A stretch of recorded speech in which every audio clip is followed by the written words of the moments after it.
Messieurs, dames, tango koki. Mbote bandeko na biso nyonso balandi ya Edem TV officiel. Je pense que ngai serviteur nabino, votre humble serviteur, Maître Papi Diosso, Ngandou Mwendela Bouinda, affectueusement appelé troisième intellectuel de Kabeyaka Mwanga. Bandeko nanga, bon week-end. Lelo samedi 4 février 2023. Naye to solola. Ma solo ya ko solola eza ebele. Mais nazuika ka 2 points nde tokolobela lelo. Tokolobela, il y a un document qui circule sur les réseaux sociaux. Un avocat, il y a FCC, à saisir Inspection Générale des Finances pour asala audit na bambongo na ministère ya finance concernant mbongo ya Joseph Kabila oyo atushaka yango te. Selon les dires ya Madame Marie-Olive Lembe Kabila. Na deuxième point tokolobela bandeko na ngai balandi ya Edem TV officiel. Les incidents oye salemi na séjour ya pape à la République démocratique du Congo, parce que vous savez que toutes les caméras du monde étaient figées na mboka na biso.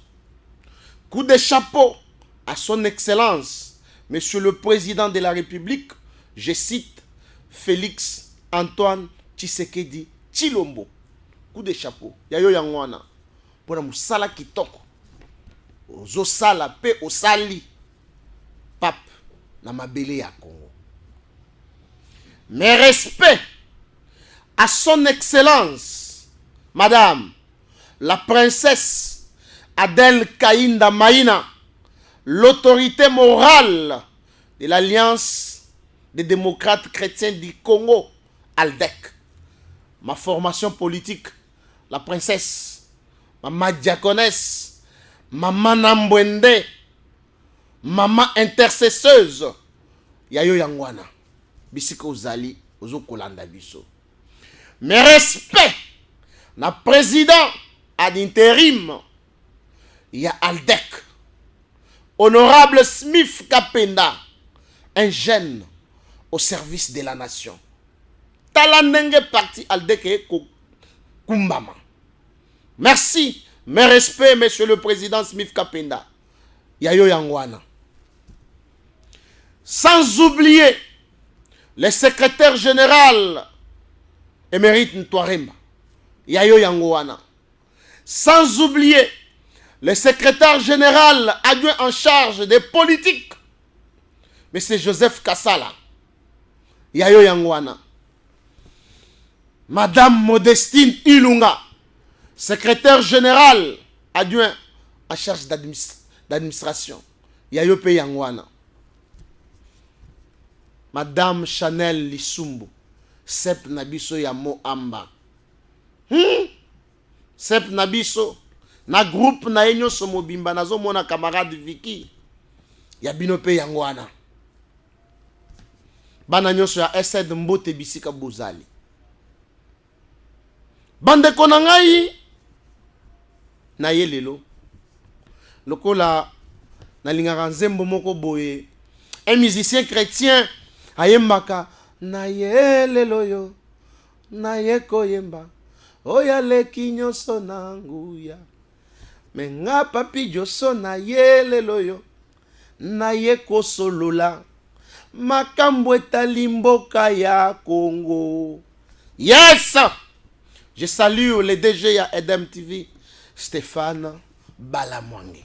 Un journaliste compétent. Okute na makambo buzo bate.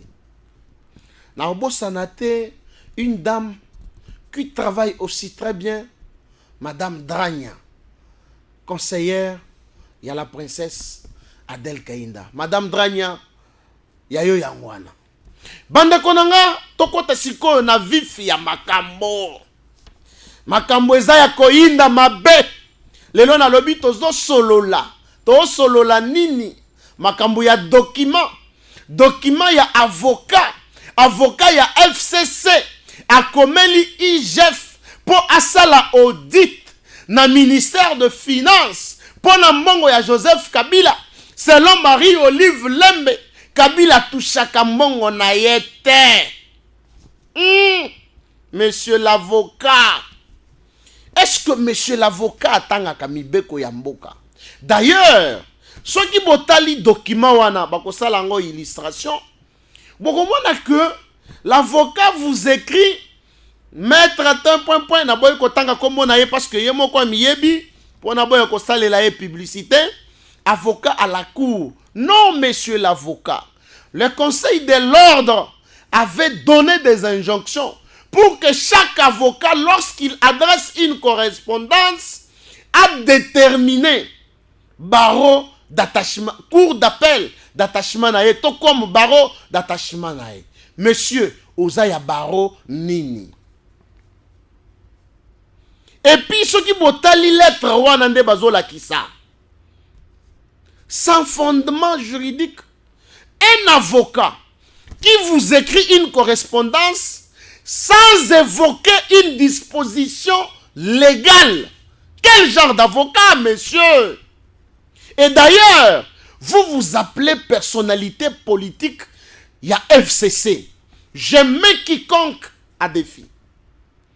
J'ai côtoyé ceux du FCC. Nathalie Charte, il y a FCC.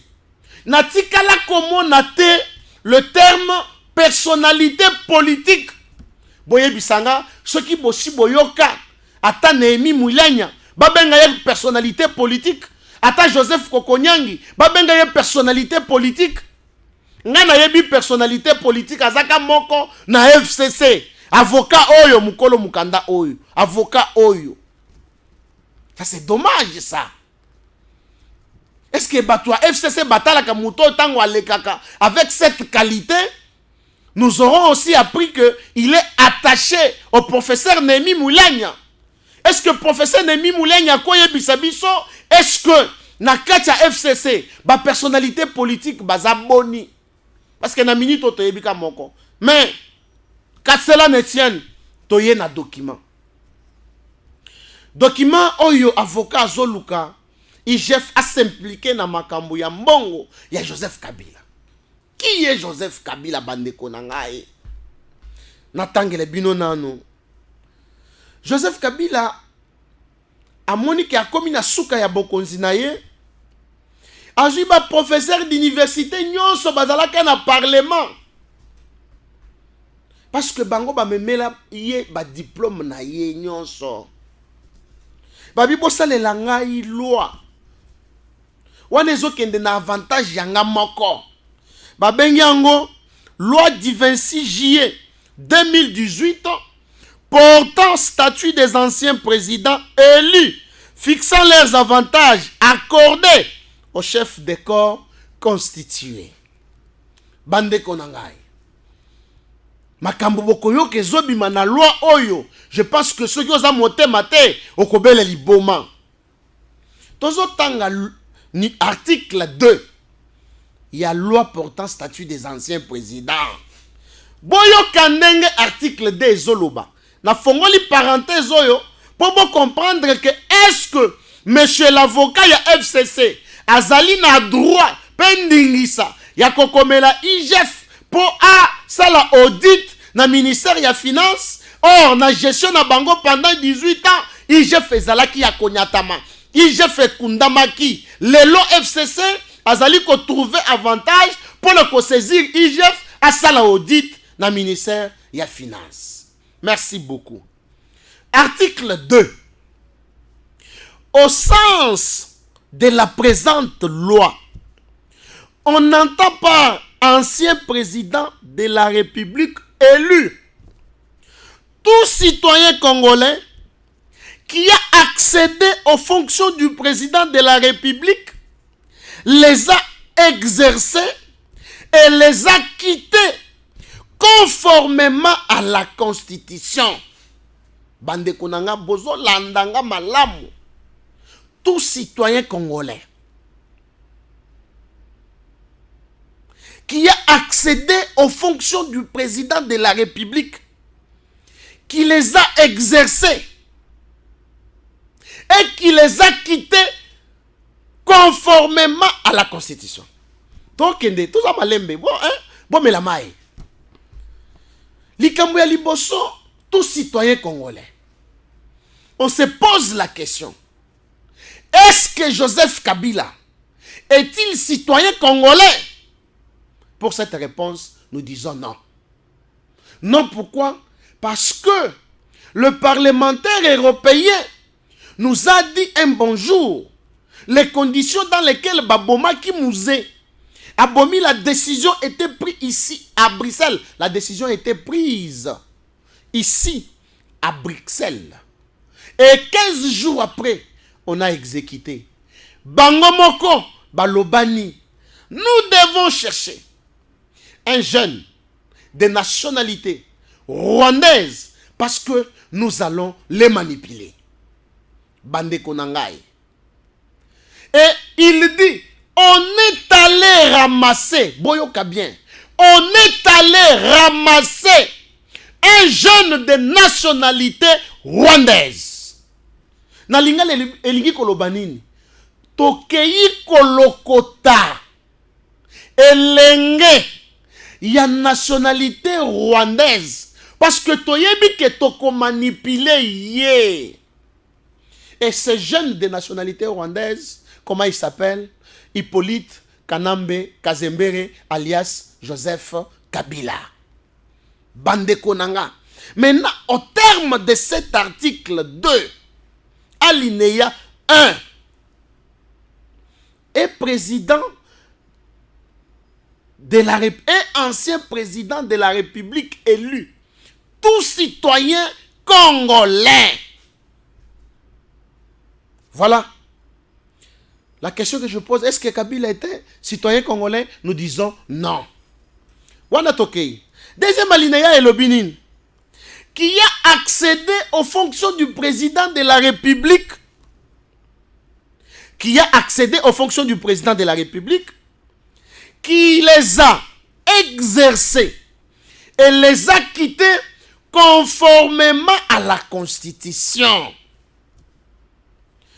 Est-ce que Joseph Kabila a accédé à pouvoir par la voie des élections? Nous disons non. Tolobi non. Kabila continue à bokonzité par la voie des élections. Rappelez-vous, Tango Mouzé a sali coup d'état en 1997, Mobutu Akimi, Mouzé a eu pouvoir. Parce que a renversé pouvoir il y a Mobutu. Par une rébellion. Un coup d'état. Et Mouzé na poche naye, azalaki na Otobeni Joseph Kabila. Et lorsque Mouzé babomie, na 2001, c'est Joseph Kabila qui les remplace, même en violation, il y a constitution, où Mouzé a salaka na maboko, ezaki na 17 articles. Na constitution, wana, tobenga ngoka constitution. Et l'obaki que, en cas d'absence du président de la République, c'est le président de l'Assemblée constituante. À l'époque, c'était une dame, j'ai oublié son nom.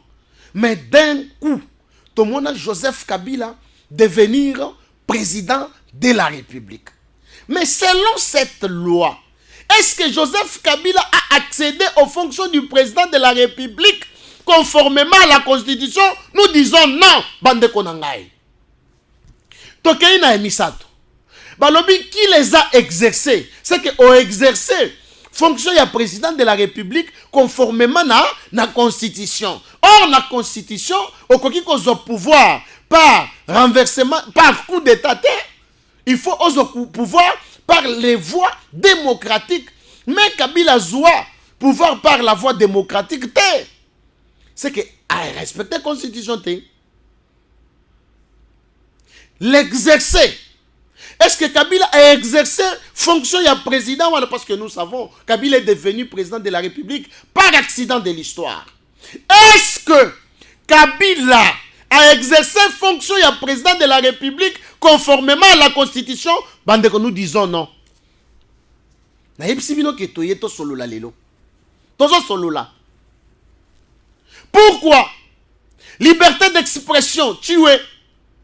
Koboma ba population. Aujourd'hui, Toko Loba, Daniel Botet Yazawa, ancien président de l'Assemblée nationale, provinciale plutôt, de Kinshasa. Chebeya na Fidel Bazana Bazawat, Arma Tungulu Bazawat. Ba combattant ya IDPS calciné na 10e rue, Bazawat, lelo ba famille ba tikali inconsolable. Thérèse Kapangala Azawapi. Franck Ndike, un journaliste tué dans sa propre maison avec sa femme Azawapi. Rossi Mukendi, pour avoir réclamé la tenue des élections Azawapi. Famille etikali inconsolable. Fausse commune na Maluku, Lambert Menda défenda yango, le loto Zawapi.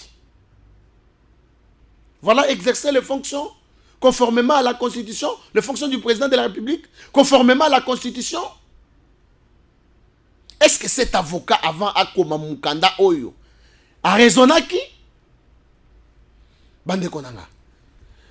Quatrième et dernière chose. Et ancien président de la République, tout citoyen congolais qui accède aux fonctions du président de la République les a exercés et les a quittés conformément à la Constitution. Bande Konanga. Constitution et lobby, ceux qui ont longi maponami, président de la République, ont renouvelé mandat na yo une fois. C'est-à-dire, au sali des mandats ok. Mais, deuxième mandat, il y a Joseph Kabila. Et l'ingaki est si là, na 2016. Bandeko, est-ce que en 2016, tu salaki élection? Élection est en 2018. Donc, Joseph Kabila a eu 2 ans. Il y a glissement. C'est-à-dire, a exercé fonction du président de la République en violation de la Constitution. Au lieu de ça, la élection en 2016, tu as eu en 2018. Est-ce que na onyoso na lobi ao Joseph Kabila tokoki ko considérer lokola ancien président? Nous disons non. Est-ce que Joseph Kabila a koki ko bénéficier na ba avantage ya ba ancien président? Nous disons non. Mais est-ce que monsieur l'avocat, personnalité politique na FCC, bien que les termes personnalité politique, ils ont existé na FCCT. Monsieur l'avocat, l'attaché d'ennemi Moulania, oyoki makambo o nazali koloba, biso tokenda na université, tokenda kosakana te, tokende kosala musala, tokende kotanga. Monsieur l'avocat, nazo tangisa yo lelo. Balandia Edem TV, bozala chempo. Lelo na yebisi bino, toye ko solola. Bandeko, sika awa, sobo landi, jour passé, na yebisa kabino que Kabila a comme bébé national. Bébé national, c'est-à-dire, to liesaye, to melisaye, to futelenda, to sombele bamituka, to futembongo. Loi Oyo, ils ont violé énormément la Constitution de la République démocratique du Congo. Parce qu'ils ont confectionné par Badialelo. O babandaki ko yembela Kabila. O babandaki ko kumisa Kabila pour que Kabila aoumela kaka na bokonzi. C'est comme ça que Kabila a compris. Aloba, je manquais 15 personnes pour changer le Congo. Mais oui, Kabila c'est un président par accident de l'histoire. Merci. Monsieur l'avocat Nazo Tangelayo, Balanda Edem TV Bozala, attentif. Article 3. Il y a loi portant le statut des anciens présidents. Le 26 juillet 2018. Awana article 3 Bandeko, Basali Kolobela, le droit et devoir. Il y a président de la République ancien. Balobi, Tout ancien président de la République élu a le devoir, a le droit plutôt, je parle du droit, des droits. Droit à la protection sociale. Droit à l'honneur. Est-ce que Kabila a mérité droit à l'honneur? Droit de porter le titre de président de la République honoraire. Droit de porter le titre de président de la République honoraire. Mais bandekonanga na maye onyos na lobby na article D. Est-ce que Joseph Kabila a un droit à comporter le titre de président de la République honoraire? Nous disons non. Dans article 5. Bandeko. Article 5 lobinin. Les autres ont décortiqué loi na otangisa. Monsieur l'avocat oya komi mukanda na IGF pour bakende ko sala audit. Article 5 lobinin. Tout ancien président de la République élu est soumis à une obligation de réserve. Bandeko, est-ce que Kabila a une réserve? Boyoka Zakari Bababa se awa. Koloba ete. Kabila il faut azala clair. Parce que tozo mwana maye o ezo koleka. Lokola Kabila zana kati ya makambo wana. Wana za Zakari Bababa. Obligation de réserve. Obligation de dignité. Obligation de patriotisme. Au départ, Kabila za congolais. Comment à cause de la patriote? Comment, je m'excuse, comment Kabila à cause de l'esprit à patriotisme? S'il vous plaît. A dans l'obligation, il y a loyauté envers l'État. Est-ce que Kabila est loyal envers l'État congolais? C'est ça la question que nous devons nous poser. Est-ce que Kabila est loyal? Non. L'État congolais. Nous disons non. Kabila a loyauté. Voilà pourquoi il ne bénéficie pas d'être appelé ancien président de la République démocratique du Congo. Toké si qu'on a article 6. Article 6, il y a loi, même loi. Nous sommes en train d'évoquer l'article pour comprendre Kindoki eza na mboka oyo. Article 6, c'est le binini. En sa qualité de sénateur à vie. On dit bien, en sa qualité de sénateur à vie. Tout ancien président de la République élu est soumis à toutes les incompatibilités prévues à l'article 108 de la Constitution. Bandeko. Ta fongolana no breche musus. Bomona kabatu ya PPRD. Basilangala. Basaka isus na confiance à peuple congolais. Même atabino bozaka na poto. Même biso toza na Congo, particulièrement na Kinshasa, en général na province. Bato basaka isus confiance na bato PPRD. Maintenant, bato PPRD na ba allié na bango. Bato FCC. Notre candidat, c'est Joseph Kabila. Notre candidat, c'est Joseph Kabila. Je me pose des questions. Même les professeurs d'université. Candidat Nabiso, et ça Joseph Kabila. Mais talandenge balobi on a article 6. Article 6 c'est lobby. En sa qualité de sénateur à vie, tout ancien président de la République est soumis à toutes les incompatibilités prévues à l'article 108 de la Constitution. Parce que il a violé la Constitution. Il a accédé au pouvoir en violation de la Constitution. Il a exercé les fonctions du président de la République en violation de la Constitution. Il a quitté le pouvoir en violation de la Constitution. Eh bien, Kabila Joseph, un président par accident de l'histoire. Comme il a fait ça par viol. C'est comme ça que peut-être on peut accepter ce titre d'ancien président de la République, mais pensate, mais seulement Nous l'avons accepté en tant que tel. Mais, Aza n'a pas incompatibilité. Si vous avez article 108 de la Constitution. Que nous dit cet article?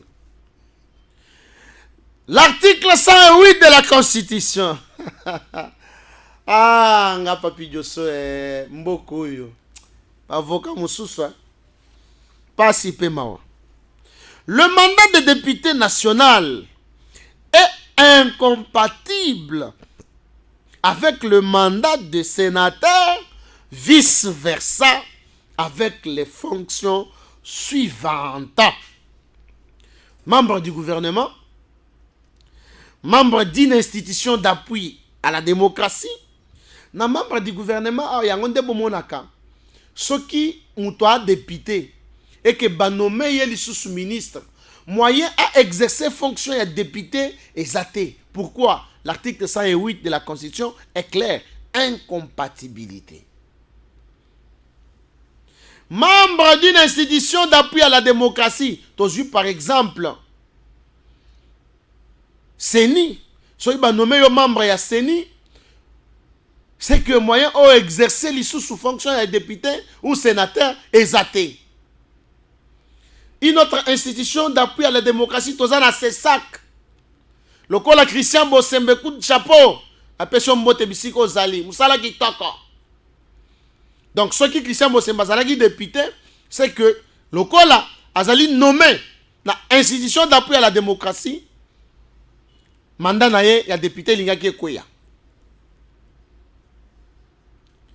Membre des forces armées. Membre de la police nationale. Membre des services de sécurité. Naba Moussous. Ils ont belé. Incompatible.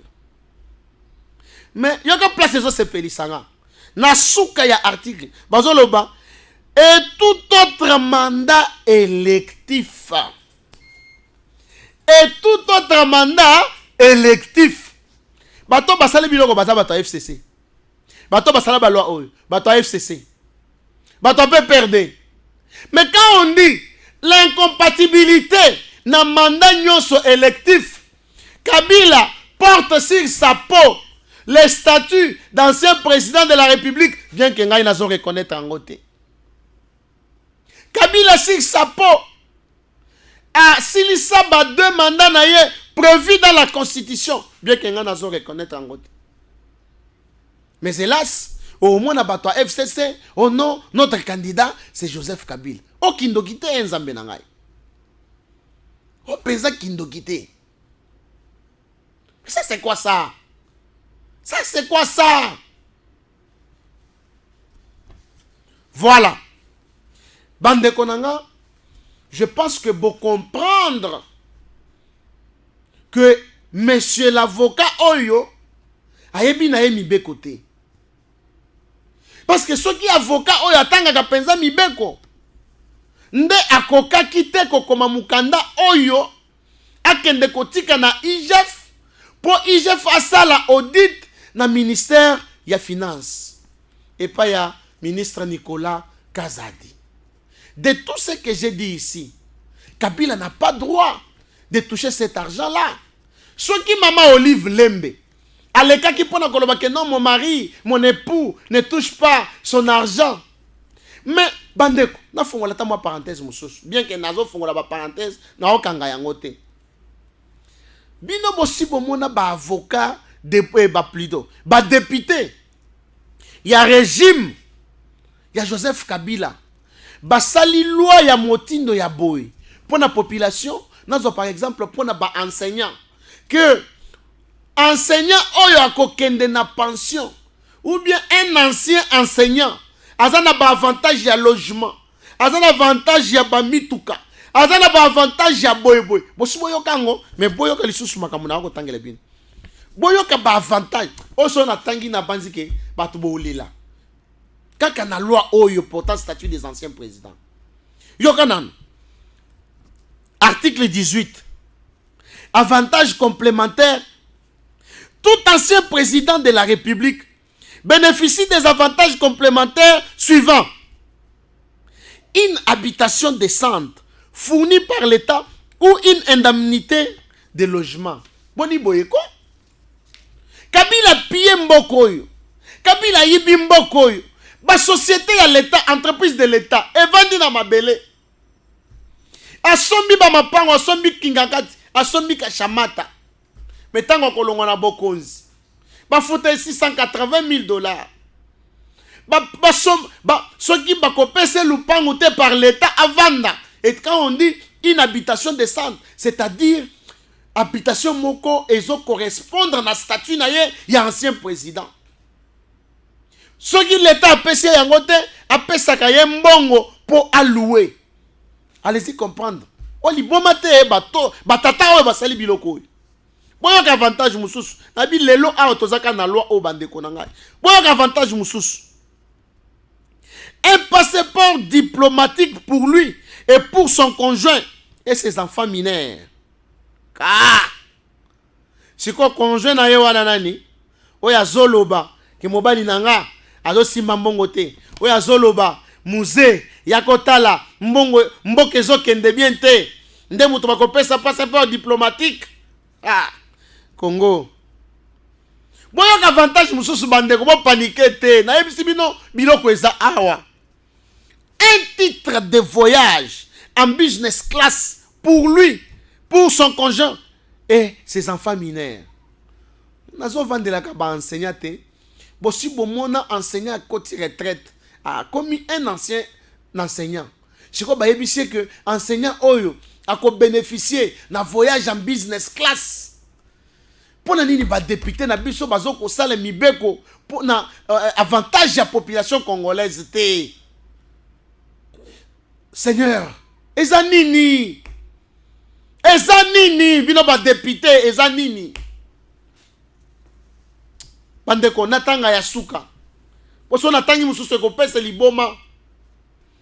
5 véhicules pour sa fonction et pour usage domestique. Tant que ba véhicule, ba véhicule ya o ketchite. Et ça, ba mituka ko ba jeep ya valeur, ba jeep ya confort. Ba pesi yango 5 pour na tambolela nango, na pona misala ya ndako. Donc bazo kende ko somba biloko na ba supermarché, ba ke na ba mituka wana. Carburant l'état mutozo cha, mituka l'état mutozo somba. Liboma. Yasuka pona silisa. Un service de sécurité doté de moyens conséquents. Kaka. Est-ce que le service de sécurité na biso est dans un moyen conséquent? Bandeko na ngai. Boze na mela tamai. Na yoki li bombe kanginga pona ba avantage. Oye ezali pona ancien président. Nyonso confectionné pona tata oye bomoni avandi na kingakati.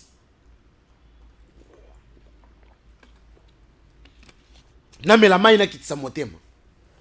Boété, pardon. Boété. Donc, vous comprenez que avocat oyo a keko lekisa na eta ya pamba. Bande konanga pona clôturer na point oyo ya avocat oyo komi mukanda. Est-ce que pendant le règne ya Joseph Kabila, bino boyeba ki IGF? Est-ce que bande konanga boyeba ki IGF? Même nga moko personnellement na yeba ki ngote. Mais na ba source mususu bazo yebisa biso que IGF fait que lama depuis 1980 quelque, sur 82 tout comme 83. Mais c'était un service attaché au ministère des Finances na période de Joseph Kabila. Pour que IGF fasse la audit, il faut mutua senga, soit ministre des Finances a senga kende osala audit place tel. Yako sala audit place nanga. Mais ndenge basaka ba détourner des deniers publics, ba miyibi. Quel est le DG à l'époque? O yako kaki ko benga IGF, yako sala audit. Lelo Félix Tshisekedi aye kola kisabino que i service ya IGF ezali et sala musala. Lelo bokomi okende ko saisir IGF. IGF P. Toko yoka kaka na maloba.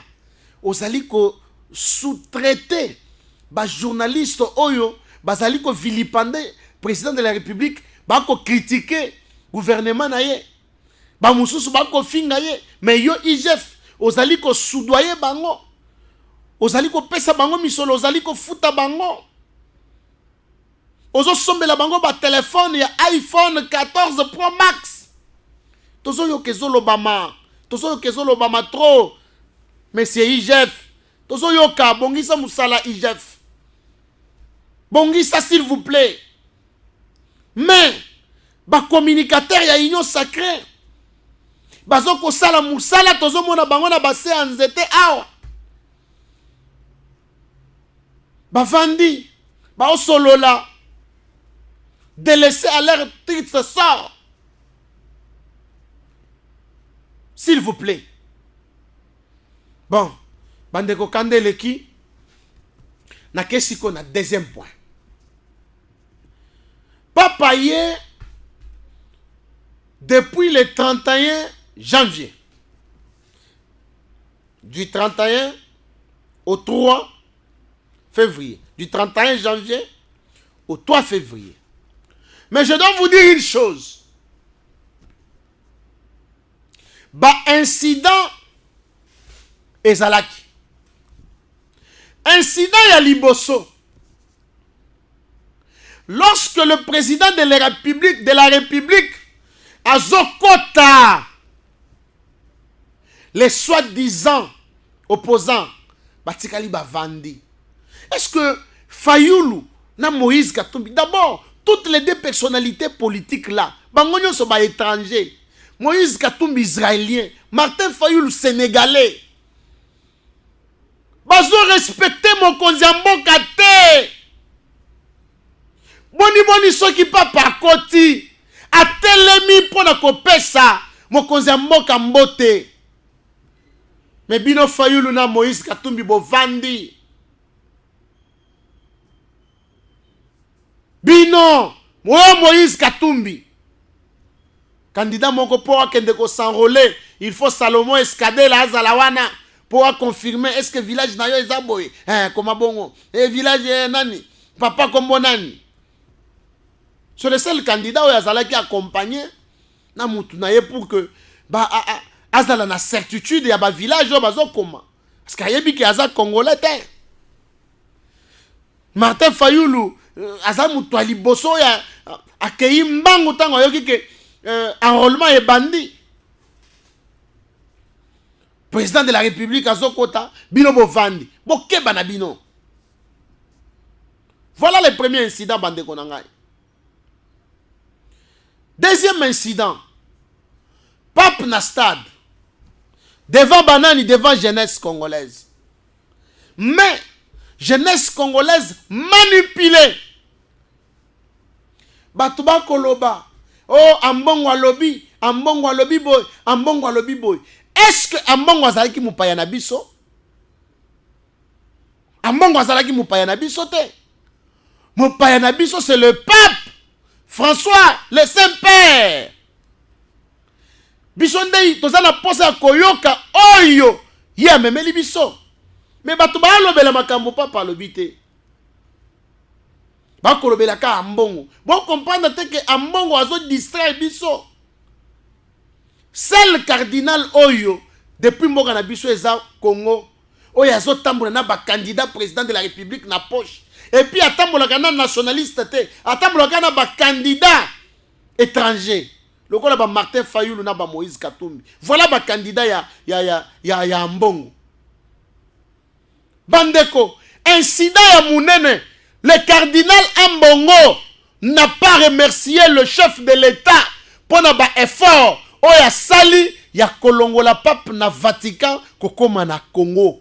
Joseph Kabila pendant 18 ans a beta basango, a boma bandimi ya église catholique, a panza basango na kati ya église, a boma batu na kati ya église, a zo pe courage ya kosenga pape aya na Congo, papa boya. A senga deux fois, papa boya. Mais Félix Tshisekedi aye, a sengi pape, papa ye. Mbongo n'a pas remercié le président de la République. Mais c'est Ambongo se focalise sur les élections. Alors que peuple oyo bazo souffrir, peuple azana pasi, monsieur Ambongo, peuple, pasi à peuple congolais, et bandina Félix Tshisekedi. Monsieur Ambongo. Monsieur Ambongo, pasi à congolais, et bandina accession de pouvoir, na pouvoir, ya Félix Tshisekedi, monsieur Ambongo. Bato yo yambaki 3 jours avant, baebisaki yo, non, nous sommes impatients d'arriver à pape. Bango si mutu bakoti sa peuple, na souffrance. Bango mutu baboma mbokoyo, mais c'est Ambongo. Oye bien to, oye bien goté. Vous jouez avec les gens. Incident ya munene, Ambongo prend la parole, ne remerciant pas le président de la République pour tous ses efforts fournis. Un autre incident, Ambongo, bayambi ete pa pape. Ambongo n'a pas obtenu une audience du jamais vu. Le Saint-Père arrive. Donc, tata na yo moko, aboyi ko yamba yo. Soni munene. Soni.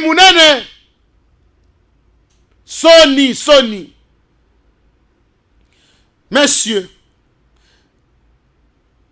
mais papa yela ki biso message ni, il faut le toyeba.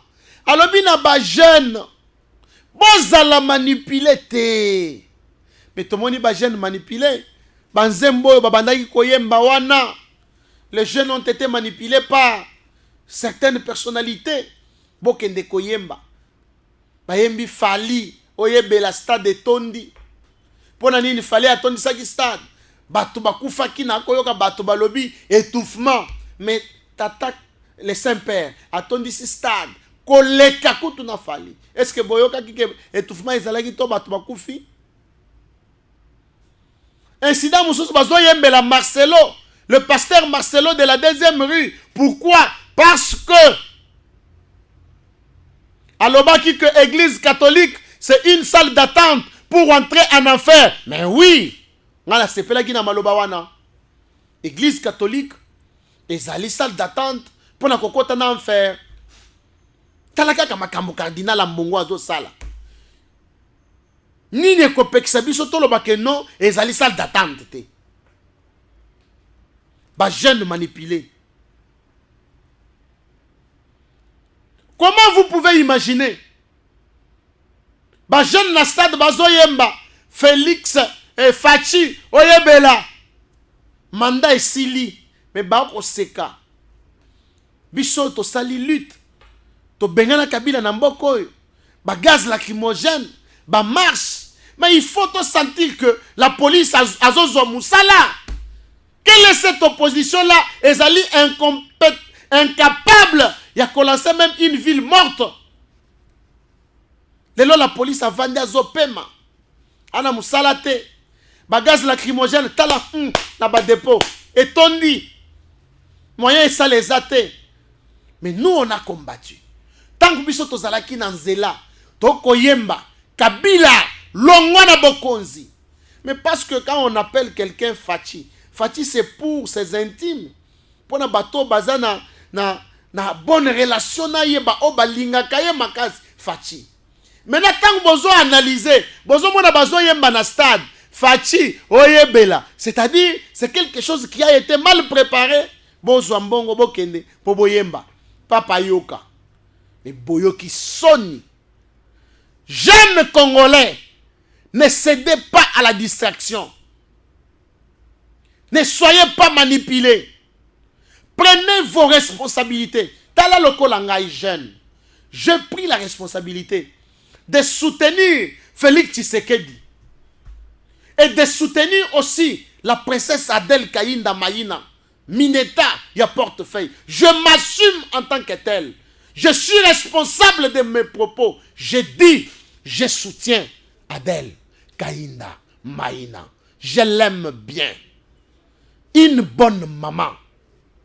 Je peux dire une bonne maman de la République. Une maman qui connaît le besoin de ses enfants bananes. Entreprise à l'État. Les lois miba et télémité. Et télémité. Princesse Adèle Kaïnda Maïna, je te soutiens. Moi, je ne suis pas manipulé. Voilà le message de pape. Soyez conséquents dans le choix bozo sala. Oui, moi, je fais un bon choix. Je soutiens Félix Tshisekedi. Je suis Aldec. Voilà pourquoi bozo monanga na écharpe nanga. Alliance des démocrates chrétiens du Congo. Ma formation politique, ma famille politique, j'assume. Voilà un jeune qui est responsable. Papi Diosso Ngandumwende la Bwenda. Le troisième intellectuel de Kabeyaka Mwanga. Le prophète politique. Je suis Aldec. Je soutiens Adèle Kaïnda Maïna. Jusqu'à la fin. Je soutiens Adèle Kaïnda. Oui. Papi Diosso, tu le soutiens? Oui, je le soutiens. Je soutiens Félix Tshisekedi. Na kolobela bango tinati. Voilà la responsabilité. Oyo papa sengi biso. Jeunes Congolais, assumez-vous. C'est ça ce que le pape nous a dit. Botika ba distraction. Ambongo alobi, ambongo alobi, ambongo azanani. Depuis Congo et Banda totika la Congo na cardinal alolenge boyete. Jeunes, ne soyez pas manipulés. Moi, Papi Diosso, troisième intellectuel de Kabeyaka Mwanga, je ne suis pas manipulé. Je vous dis noir sur blanc. Je soutiens Fachi. Oui, Papi Diosso. Ozo soutenir Fachi pour nini? Pour na maye asali. Pape na Congo, to tiango na bilan. Ah bon? Oui. Budget à l'État, 16 milliards. Je soutiens Fachi. Maman yembo hôpital yangwane zo tongama. Je soutiens Fachi. Je soutiens Adèle Kaïnda Maïna, la princesse. Oui. Autorité morale nanga. Les lots portefeuille à l'État est vendu. Ba maman ya boito na bangwe belete. Soki to salaki na ba Adèle Kaïnda Maïna na gouvernement oyo ata 5, ata 10, ata 15. Aibite. Balandi ya Edem TV. Je pense que wana ezalaki Mosali Nabino, Maître Papi Diosso, Ngandumwende la Bwenda, l'intellectuel de Kabeyaka Mwanga. Voilà, Makambo na lobeli bino, par rapport, il y a document oyo, l'avocat, personnalité politique, il y a FCC, a komeli, chef pour na audit, il y a ministère, il y a finance. Je pense pour na lelo, to suki awa, Nzambe, abate la mabota na bino, Nzambe, abate la bino bisika nyoso bozwami. Nzambe, abate la maman Adèle Kaïnda, pona musala zako sala. Nzambe, abate la Félix Antoine Tshisekedi Chilombo, pona musala zako sala. Na Aldec Tolobi, en 2023, ce Fachi ou personne. Bye. Messieurs, dames, Tanguy Koki.